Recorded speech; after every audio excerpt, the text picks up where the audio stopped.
Hello, and welcome to Stories with a Dad. Today we're going to read a story about a beast named Boris. The Beast Who Couldn't Say Boo by Amanda Agee, illustrated by Carol A. Camburn. It was a warm October morning, and Boris, a beast of the forest, woke extra early. He was very excited because today was his first day of Boo lessons to prepare for Boo Day. Boo Day takes place each year on the same day that humans celebrate Halloween.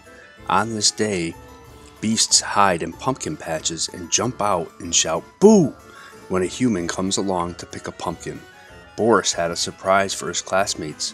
Today, they would learn that he was no ordinary beast. He was Boris, the scariest beast alive. Boris hopped out of bed, wrinkled his nose, scrunched up his eyes, and made a horrible face. Then he whirled around and faced a stuffed elephant sitting on his dresser. "Boo!" he shouted. The elephant stared back at Boris, its eyes wide with terror. Next, Boris approached the family cat, booing and stomping his feet. The cat immediately stopped licking her paws and ran into the closet to hide. The scariest beast alive was very proud. Suddenly, Boris's door opened and in walked his mother. "I'm the scariest beast alive," Boris shouted. "Goodness," said his mother, "I must have the wrong room. I was hoping to give my son a special hug before he went to his Boo lessons." Then she turned to leave the room. The scariest beast alive unscrunched his eyes and unwrinkled his nose. "Mama," he cried, "it's me, Boris."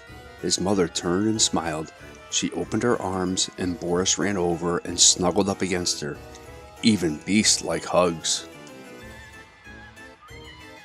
At school, the classroom was filled with more beastly faces than Boris had ever seen. Suddenly, the scariest beast alive thought maybe he'd like to go back home. As he started to head out the door, a large, hairy hand clamped down on his shoulder. It was Mr. Rumpus, the Boo teacher. "Take a seat, beast," said Mr. Rumpus. "Class is about to begin." Boris watched as Mr. Rumpus slowly circled the room. He then pointed to the beast sitting right next to Boris. "Okay, beast," said Mr. Rumpus. "Stand up and boo." "Boo!" he shouted in a terrible voice. Mr. Rumpus smiled. "Absolutely, beast," he exclaimed. "Now you," he commanded, "stand up and boo." This was the moment Boris was waiting for. He took a deep breath and started to shout, but something went wrong. Instead of a big boo, all that came out was a little puff of air, and it sounded like "coo." Mr. Rumpus frowned. "Maybe you should try it again," he said. This time Boris closed his eyes and tried to pretend he was alone in his room, but all he could squeak out was a tiny "hoo." Everyone in the class started laughing. "That will never do on Boo Day," said Mr. Rumpus. All week long it was the same thing. Boris could coo and hoo and even woo. But whenever other people were around, the scariest beast alive was too nervous to say boo. Boris spent the night before Boo Day alone in his room. He didn't even bother to practice his scary faces. "Come on, Boris, it's time to head to the pumpkin patch," Boris's mother called. "You don't want to miss Boo Day." Boris reluctantly walked out of his room and grabbed onto his mother's hand. As soon as they entered the pumpkin patch, Boris ran and hid behind the biggest pumpkin he could find. Since he knew he couldn't scare anyone, he didn't want to be seen at all. Soon, a family of humans came in.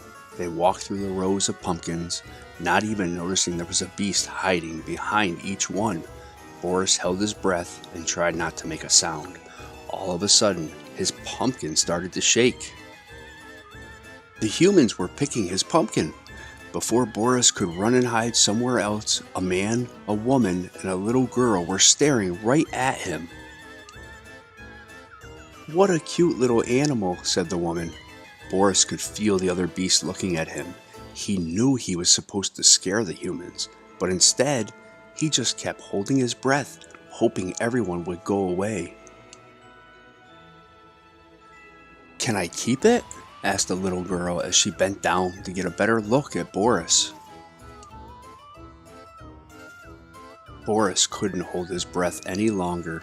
His cheeks were now completely filled with air. As the little girl reached her hand out toward Boris, he blew out all the air in his cheeks, and with the air came the loudest "boo" anyone had ever heard. The girl screamed, and all three humans quickly ran away. When the humans were far away, the beasts came out from their hiding places and cheered for Boris. The beast who couldn't say boo really was the scariest beast alive. Mr. Rumpus even presented Boris with a special ribbon for being Boo Day's hero. And the first thing Boris, the hero, did was run to get a hug from his very proud mother. I hope you enjoyed the story today. Please come back, and if you did, like and subscribe. See you soon.